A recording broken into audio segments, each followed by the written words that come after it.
Welcome back to some new r/malicious compliance stories, where people comply to the letter, but not the spirit of a request. I hope you had a great day. Thanks for all the likes and comments on the last video. And now let's start with the first story. It's called Work Complaint. I work as a school janitor, and a big part of my day is spent in the lunchroom, emptying trash cans and sweeping up. Most schools give you at least 15 minutes between lunch periods to clean, but at my school I get less than 2 minutes, if I'm lucky. Since time is so tight, I have a system. If a trash can isn't full, I combine it with another before tying the bag. It saves time and cuts down on waste. I also sweep around the tables while students are still there, because otherwise I'd never get a chance to clean under them. Enter the lunch ladies. Most of them are great, but there's one who just seems to be in a bad mood all the time. She yells at everyone, including the kids, and always seems frustrated about something. One day, out of nowhere, she started yelling at me for dumping one trash can into another, instead of pulling out every bag. I'd been doing this every day for over 3 years, so I just ignored her and kept working. Fast forward an hour, and I get a call from my district boss. Apparently, there was a complaint against me. The lunch ladies didn't like my trash system, and they didn't like that I swept near students. My boss told me to only clean in between lunch periods, even though that's less than 2 minutes, and to pull out every bag instead of combining them. I tried to explain that this would make cleaning nearly impossible, but he just wanted to keep the peace. Cue some well-timed compliance. From that point on, I only cleaned in between lunch periods. Because I had so little time, I could only get to about half the trash cans before students came in. And since I had to replace every bag instead of dumping them together, each one took longer. I didn't have time to sweep at all. The result was overflowing trash cans and a mess all over the floor. By Tuesday, the same lunch lady tried to tell me to take out the trash while students were eating. I just smiled and explained that I was following direct orders. I wasn't allowed to clean while students were in the cafeteria. She tried to argue, but there was nothing she could do. At the end of each day, I did as much as I could before my lunch break at 2 p.m. And after that, I had to switch to cleaning classrooms. That meant the cafeteria never got fully cleaned. When the lunch staff came in on Monday and saw the mess, they were furious and went straight to my boss. He called me in, and I calmly explained that I had just been following their request. Needless to say, I was told to go back to doing things my way.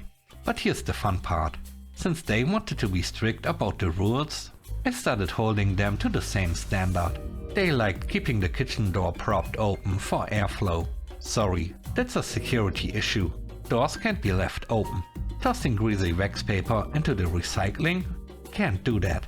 Instead of fixing it for them, I let them know at the end of the day, and they had to pick it all out by hand. Playing music in the kitchen? Sorry, not allowed. Radio off.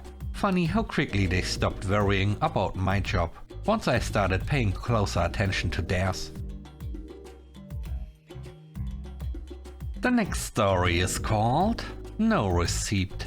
At my previous job, we had a strict expense reimbursement policy.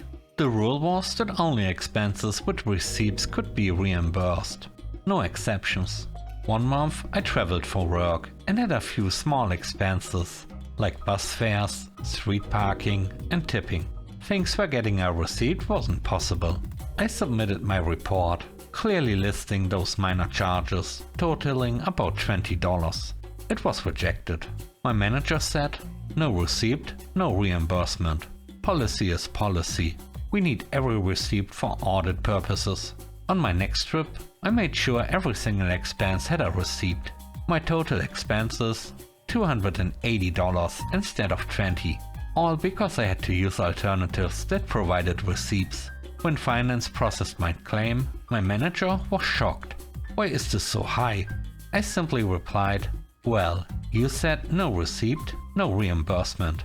So I made sure everything had a receipt. The following week, a new policy was introduced. Reasonable expenses may be reimbursed at management's discretion. even without receipts. The last story is called 4x. I was having a particularly overwhelming shift, about 3 hours into a 6-hour shift, when 2 people walked in. Regulars who were very well known for being divorced and absolutely loathing each other. They made sure everyone, including the staff, knew it. They were loud, rude to both guests and employees, and every other weekend they'd come in to go over paperwork and divorce-related things. Whoever got them at the table always got sympathy from the rest of us. I'd served them a few times before, and each experience was weird in its own unique way. It was my turn in the rotation. Lucky me. But I thought the guy and I were on good terms, since last time I complimented his dinosaur shirt. His ex-wife made fun of it, but I told her I thought it was a cool shirt, and he and I high-fived. A truly unforgettable moment.